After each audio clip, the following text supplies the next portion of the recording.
सरकारे गौसे पाक रदियल्लाहु ताला अन्हु की वालिदा की उम्र जब 60 साल की हुई तो सरकारे गौस रदियल्लाहु ताला अन्हु पैदा हुए। आपके और एक भाई थे, वो जवानी में इंतकाल कर गए। आजकल तो लोग दो शादी को ऐब समझते हैं, जबकि सरकारे गौस रदियल्लाहु ताला अन्हु ने इस्लाम फैलाने के लिए 4 शादियां की। आपकी 49 औलाद थी, जिसमें 20 बेटे थे, बाकी आपकी बेटियां थी। समझ रहे हो? सरकारे गौस रदियल्लाहु ताला अन्हु की शान बहुत बुलंद है। हमारा दावा है कि सरकारे गौस रदियल्लाहु ताला अन्हु जहां इमामुल औलिया थे, वहीं अपने दौर के मुजद्दिद भी थे। क्या थे? मुजद्दिद भी थे। गर्चे बाज लोगों ने मुजद्दिद होने से इनकार किया है, लेकिन तहकीक यही है कि सरकारे गौस रदियल्लाहु ताला अन्हु भी मुजद्दिद थे। मुजद्दिद की कई शर्तें हैं। उन शर्तों में से एक शर्त यह है कि उन्हें 2 सदी मिली हो। अब सब लोग जानते हैं गौस पाक रदियल्लाहु ताला अन्हु 470 में पैदा हुए और 561 में वफात किए, तो आप 2 सदी पाए। मुजद्दिद की एक दूसरी शर्त यह है कि उन्हें बचपन से इल्मी शोहरत हो, और सरकारे गौस रदियल्लाहु ताला अन्हु को बचपन से इल्मी शोहरत था। याद रखो, अल्लाह ताला किसी जाहिल को वलायत नहीं देता है, और अल्लाह जिसे वली बनाना चाहता है वो मदरसा जाए ना जाए उसे आलिम बना देता है।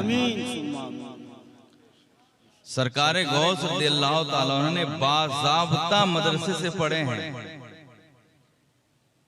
समझ रहे हैं क्या? नहीं। तीसरी शर्त यह है कि उनके दौर में कोई नया फितना वरूज पाता हो, और उस फितने के सरकूबी में वो सबसे आगे रहते हो। तो अब मसला यह है कि सरकारे गौस रदियल्लाहु ताला अन्हु के दौर में कौन सा फितना पनप रहा था जिसकी आपने सरकूबी की?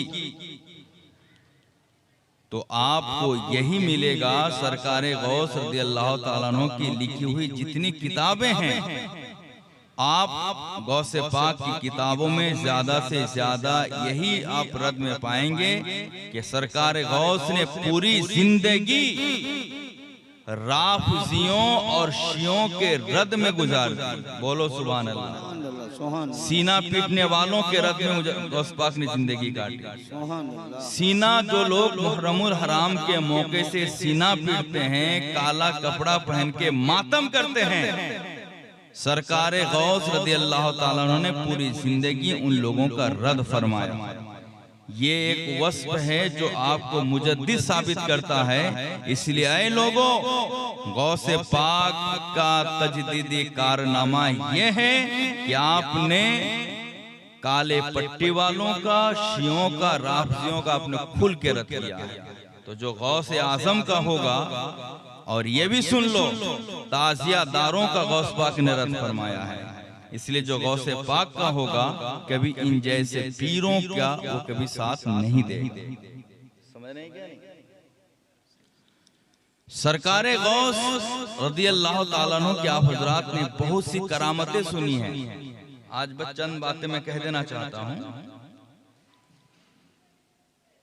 आज अगर कोई आलिम साहिब बेहतर कपड़ा पहन लिए, अगर बेहतर गाड़ी उन्होंने इस्तेमाल किया, तो लोग बोलना शुरू कर देते हैं। शुरू कर देते हैं क्या? नहीं।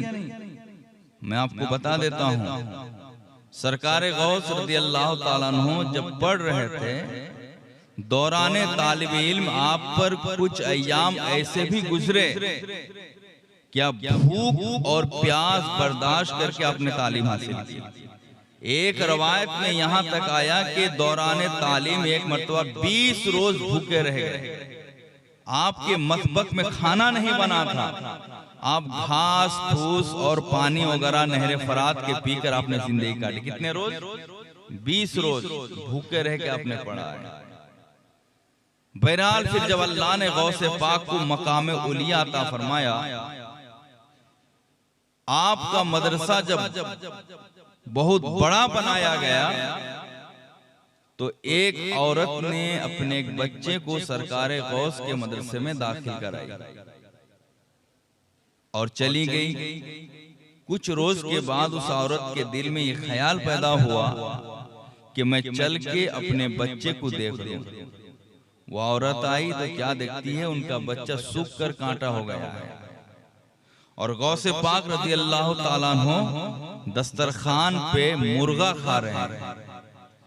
उस औरत को गुस्सा आ गया और सरकार गौस रज़ी अल्लाह ताला अन्हु पे औरत बोल पड़ी, ये कौन सा इंसाफ है?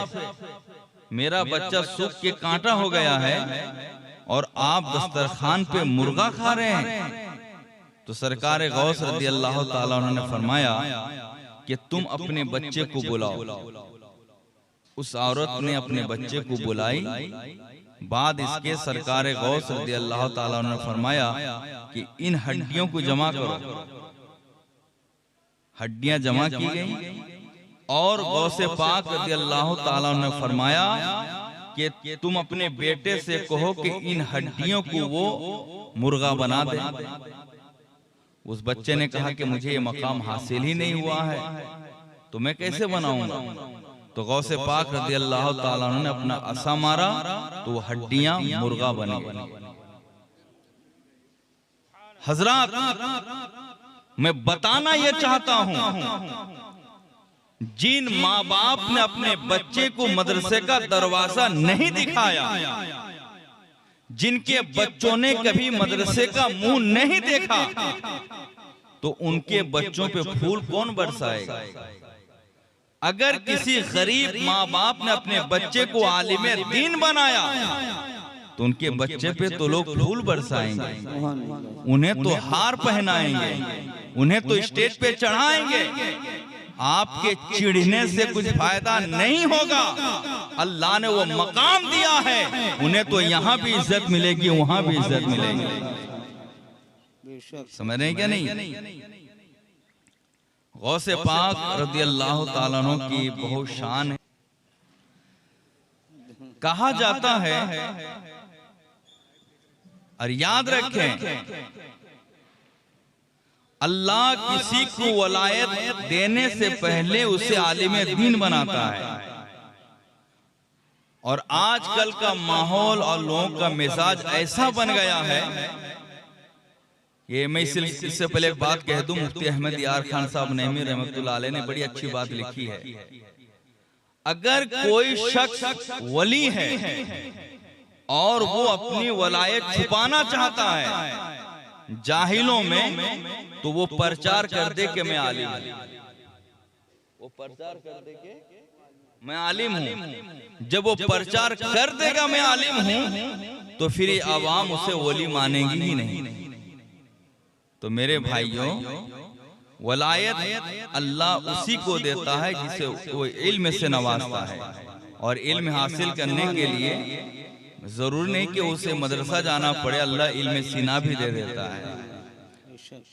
जैसा कि मिरकात शरे मिशकात में साहिब किताब ने लिखा है कि इल्म दो तरह से हासिल होता है। इल्म कभी कसबी होता है, इल्म कभी इल्हामी होता है। मदरसे में पढ़कर आदमी इल्म कसबी हासिल करता है और खानकाह में किसी नेक सूफी परहेजगार बुजुर्ग की बारगाह में बैठ के आदमी इल्म इल्हामी हासिल करता है। लेकिन आजकल इल्म में, आजकल खानकाह में इल्म कहाँ है? पहले दौर में क्या होता था, जहाँ खानकाह होती थी उसमें एक मदरसा बनता था। आजकल तो खानकाह अलग हो गई, मदरसा अलग हो गया, इल्म इधर आ गया, तसव्वुफ उधर चला गया बगैर इल्म के। सरकारे गौसे पाक रज़ी अल्लाह ताला अन्हु अपने दौर के बहुत बड़े आलिम थे। सरकार गौसे पाक रज़ियल्लाहु ताला अन्हु के मुकाबिल का उस दौर में कोई आलिम था ही नहीं। तो सरकार गौस रज़ियल्लाहु ताला अन्हु एक मर्तबा हज के लिए तशरीफ ले आए। तो मदीनाए मुनव्वरा के आलिम दीन को जब इस बात का इल्म हुआ कि बगदाद के सबसे बड़े आलिम तशरीफ ले आए हैं जिनका इल्मी डंका हर चहारसू बज रहा है, तो मदीना मुनव्वरा के उस आलिम दीन ने कहा, आलिम दीन ने सोचा कि मैं इनसे मुकाबला कर लेता हूँ और इन्हें दबोच देता हूँ, मेरी शोहरत हो जाएगी। ये जमाने का माहौल भी है, शोहरत पाना चाहते तो अपने से बड़े को दबोच दो, उनके जरिए आपका भी नाम हो जाएगा। तो जब सरकारे गौस रज़ियल्लाहु ताला अन्हु हज से फारिग होके मदीनाए मुनव्वरा तशरीफ ले गए, उस आलिम दीन से सरकारे गौस रज़ियल्लाहु ताला अन्हु की मुलाकात हुई। दोनों ने एक दूसरे का तारुफ पेश किया। तो उस आलिम दीन को जब पता चला कि यही मौलाना अब्दुल कादिर हैं जो बगदाद से आए हैं, इनका इल्मी शोहरा हर सू बज रहा है, तो उन्होंने सरकार गौस से फरमाया कि आइए मेरी लाइब्रेरी में आइए। गौसे पाक रज़ियल्लाहु ताला अन्हु लाइब्रेरी में तशरीफ ले गए। आलिमे मदीनाए मुनव्वरा ने सरकारे गौस रज़ियल्लाहु ताला अन्हु की ज़ियाफत की, ताज़ीम की, एहतराम बजा लाया। बाद इसके उस आलिम दीन ने कहा कि मैं आपसे कुछ सवालात पूछना चाहता हूँ। सरकारे गौस ने फरमाया, जो पूछना चाहते हो पूछो, मैं जवाब दूंगा। उस आलिम दीन ने दिल खोल कर सवालात किए। सरकारे गौस रज़ियल्लाहु ताला अन्हु ने कुशादा कल्बी के साथ इत्मीनान बख्श जवाब इनायत फरमाया। उसके बाद जब उस आलिम दीन के सवालात खत्म हो गए, सरकारे गौस रज़ियल्लाहु ताला अन्हु ने फरमाया, क्या मैं आपसे सवाल करूं? तो उस आलिम दीन ने फरमाया कि मेरे सवालात के तसलसल खत्म हो गए हैं, अब आप सवाल करें, जो पूछना चाहें पूछें। तो सरकार गौस रज़ियल्लाहु ताला अन्हु ने वो सवाल किया जो सवाल किसी किताब में नहीं है, जिसका जवाब किसी किताब में नहीं है। सरकार गौस रज़ियल्लाहु ताला अन्हु ने फरमाया कि मैं आपसे ये पूछना चाहता हूँ, जब रसूलुल्लाह सल्लल्लाहु अलैहि वसल्लम को आखिरी गुस्ल दिया गया था, गुस्ले का वो पानी इस वक्त कहाँ है? क्या फरिश्तों ने आसमां में उठा लिया? क्या जमीन ने उस पानी को जज्ब कर लिया? क्या उस पानी को कौसर में मिला दिया गया या उस पानी को जमजम में प्योस कर दिया गया? वालिम दीन घबरा उठा, ताज्जुब में पड़ गया। ये कैसा सवाल, इन्होंने कैसे सवाल पूछ दिया? सवाल क्या था? गौसे पाक ने ही पूछा, जब रसूलुल्लाह सल्लल्लाहु अलैहि वसल्लम को आखिरी गुस्ल दिया गया था, वो पानी इस वक्त कहाँ है? क्या उस पानी को फरिश्तों ने आसमां में उठा लिया या जमीन ने उसे जज्ब कर लिया या उसे कौसर में मिला दिया गया या जमजम में उसे जम कर दिया गया?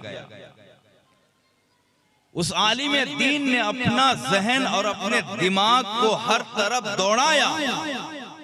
उन्हें किसी किताब में इसका जवाब समझ में नहीं आया। वो घबरा उठे, इस सोच में डूब गए कि लोग क्या कहेंगे जब ये बात फैल जाएगी कि अरब में आप कोई, अरब शरीफ में अब कोई ऐसा आलिम रह नहीं गया जो हर सवाल का जवाब दे सके, जो हर मसला हल कर सके। ये सोचकर वो आलिम दीन बारगाहे मुस्तफा अलैहिस्सलाम में हाजिर हुए और इस्तिगासा रखे कि या रसूल अल्लाह अलैहिस्सलाम, बगदाद की सरजमीन से मौलाना अब्दुल कादिर हज के लिए आए थे, वहां से फारिग होकर आपके रोजे की ज़ियारत की, फिर मेरे लाइब्रेरी में आए, सवालात का सिलसिला शुरू हुआ। मेरे हर सवाल को उन्होंने जवाब दे दिया, लेकिन उन्होंने मुझसे एक ऐसा सवाल कर दिया है, उसका जवाब किसी किताब में नहीं है। या रसूल अल्लाह करम करें, नहीं तो पूरी दुनिया में बात फैल जाएगी कि अरब शरीफ की सरजमी पे आपको ऐसा आलिम रह नहीं गया जो हर सवाल का जवाब दे सके।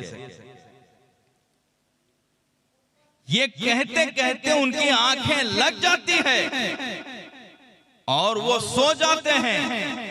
ख्वाब में क्या देखते हैं, अल्लाह के नबी अलैहिस्सलाम तशरीफ लाए और अल्लाह के नबी अलैहिस्सलाम के साथ एक निकाब पोश बुजुर्ग भी हैं। जब आका अलैहिस्सलाम तशरीफ ले आए, या आलिम दीन खड़े होकर अल्लाह के रसूल की बारगाह में सलाम पेश किए और हाले दिल रखे। मेरे आका ने फरमाया, जो तुम कहना चाहते हो, ये जो मेरे साथ आए तुम इन्हें कह दो, ये तुम्हारा मसला हल फरमा देगा, तुम्हारी मुश्किल कुशाई कर देगा।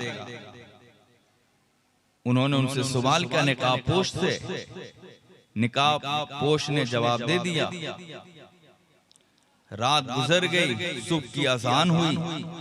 नमाज फजर से आलिम दीन फारिग होकर लाइब्रेरी में बैठे ताकि अब्दुल कादिर जिलानी रज़ियल्लाहु अन्हु आए तो ये उनके सवाल का जवाब दें। बहरहाल सरकार गौस रज़ियल्लाहु ताला अन्हु भी नमाज फजर अदा करके तशरीफ ले आए। आज अपने आप को कादरी कहने वालों, कान खोल के सुन लो। सरकारे गौस फरमाते हैं कि बेनमाजी को मुसलमान के कब्रिस्तान पे मत दफन करो। सरकारे गौस फरमाते हैं कि बेनमाजी मेरे नजदीक मुसलमान है ही नहीं। तो आज अगर आप नमाज नहीं पढ़ोगे, एक बार नहीं 1000 बार भी अपने को कादरी कहो, ऐसे कादरी ना गौस पाक को कल पसंद था, ना आज है, ना कभी हो सकता। सरकार गौस नमाज फजर पढ़ के तशरीफ ले आए लाइब्रेरी में। लाने के बाद उस आलिम दीन ने कहा कि आपके सवाल का जवाब सुन लें। तो सरकार गौस ने फरमाया, आप मेरे सवाल का जवाब बाद में देंगे, पहले ये बताइए अल्लाह के रसूल अलैहिस्सलाम के साथ निकाब पोश होके जो आया था वो कौन था, जरा नाम बताओ। आलिम दीन घबरा उठे, हैरान और शर्मसार रह गए और सोच में डूब कर कहे, ये आपने कैसे जाना कि अल्लाह के रसूल अलैहिस्सलाम ख्वाब में तशरीफ लाए थे और अल्लाह के नबी के साथ एक निकाब पोश बुजुर्ग भी थे। तो सरकार गौस ने फरमाया, सुनो, अल्लाह के रसूल के साथ जो ख्वाब में तशरीफ लाए थे वो कोई और नहीं था, मैं ही अब्दुल कादिर जिलानी। नारे तकबीर, नारे रिसालत, करामत गौसे आज़म, नारे तकबीर। बहुत अच्छे, माशाअल्लाह। ये सरकार गौस का इल्मी मकाम है। कादरी कहने वालों, दुनियावी तालीम के साथ साथ दीन भी सीखो, नमाज की पाबंदी करो, तब सरकार गौस रज़ियल्लाहु ताला अन्हु की रूह आपसे खुश होगी। समझ रहे क्या? नहीं, आप अपने आप को कादरी कहें और कुरान ना पढ़ना सीखें, नमाज की पाबंदी ना हो, ये तो ताज्जुब की बात है। जब सरकार गौस रज़ियल्लाहु ताला अन्हु अपने वक्त के सबसे बड़े आलिम दीन थे, नमाज के सख्त पाबंद थे, यहाँ तक कि गौस पाक ने ऐसा फतवा भी दे दिया, फिर आप कादरी के नमाज ना पढ़े। मेरे भाइयों, सिर्फ दामन के सहारे में अपना वक्त ज़ाय ना करो। दामन पकड़ना अच्छी बात है, लेकिन दामन पकड़ते जो वादा किए थे उसे पूरा करना भी जरूरी है। सही कहा ना गलत कहा? इसलिए मेरे भाइयों, नमाज की पाबंदी करें, सुन्नत और शरीयत पे गामजन रहें। आप तो उस पीराने पीर के मुरीद हैं, जैसे कि तफरीहुल खातिर फी मनाकिब अब्दुल कादिर में बात मरकूम है कि जब अल्लाह के रसूल अलैहिस्सलाम मेराज के लिए तशरीफ ले गए, आपके लिए बुराक हाजिर किया गया। जब बुराक ने देखा कि अल्लाह के नबी अलैहिस्सलाम उस पे सवारी करेंगे, बुराक खुशी से मचलने लगा। बुराक से कहा गया, तुम्हें पता नहीं कि तुम्हारे सामने इमामुल अंबिया खड़े हैं और तुम उछल कूद कर रहे हो? बुराक ने कहा कि मैं अपनी किस्मत पे नाज़ा हूँ, इसीलिए मैं उछल कूद कर रहा हूँ।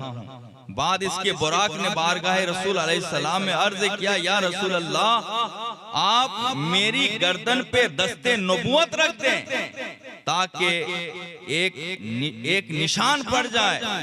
और कयामत के दिन आप मुझ पर ही सवारी करें। तो आका अलैहिस्सलाम ने जब दस्ते नबूवत को उस बुराक की गर्दन पे रखा तो बुराक 40 हाथ लंबा हो गया। जोर से बोलो सुभान अल्लाह। बाद इसके आप बुराक पे सवारी करने वाले थे, हुक्म इलाही से आपने तवक्कुफ फरमाया कुछ मिनटों के लिए। एक रूह मुजस्सम शक्ल में हासिल आई और अर्ज की कि या रसूल अल्लाह, बुराक पे करम करने से पहले आप मेरे कांधे पे अपने दोनों कदमे नाज को रख दें। तो मेरे आका अलैहिस्सलाम ने अपने दोनों कदमे नाज को उस रूह की गर्दन, उस रूह के कांधे पे रखा।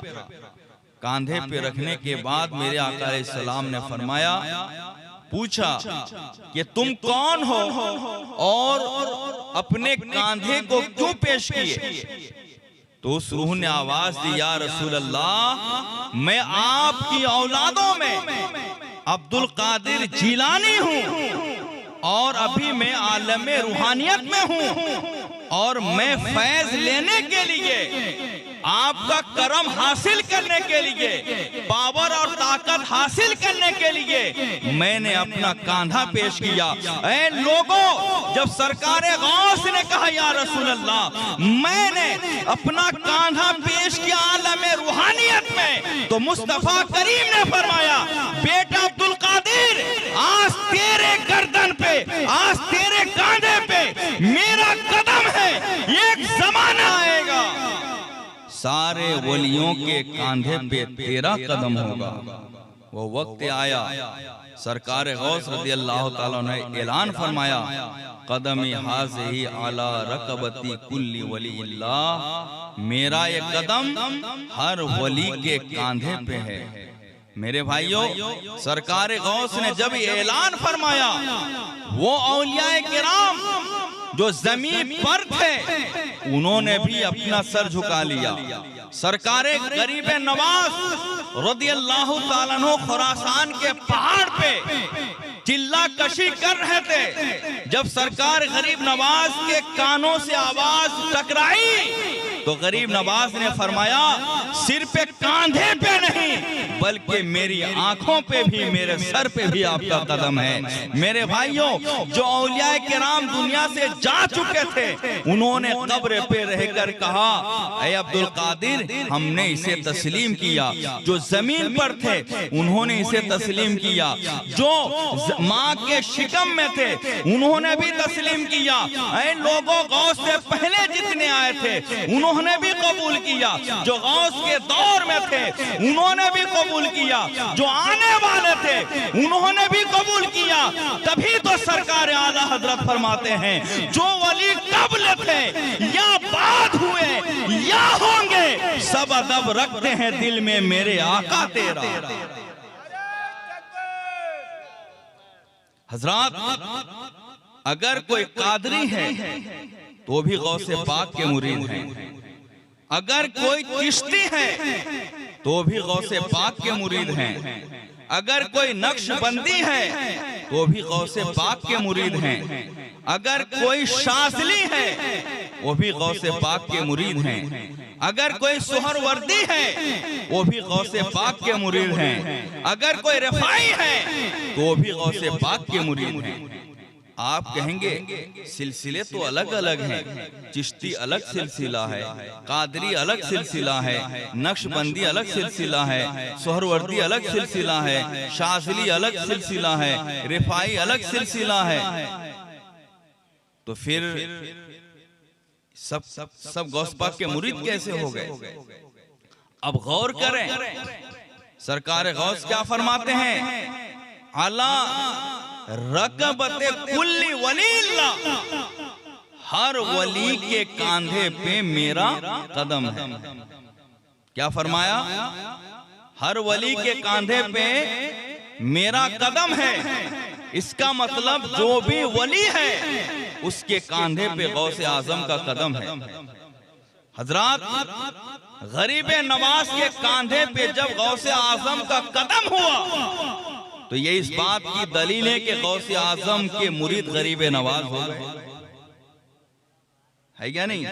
और एक मुरीद ही तो पीर के कदम को अपने कांधे पे लेगा।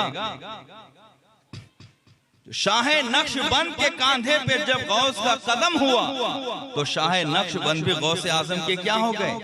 मुरीद हो गए। बहाउद्दीन नक्शबंदी भी मुरीद हो गए, शहाबुद्दीन भी मुरीद हो गए। जब सारे पीर गौस के मुरीद हो गए तो सारे पीर के मुरीद भी गौसे पाक के मुरीद हो गए।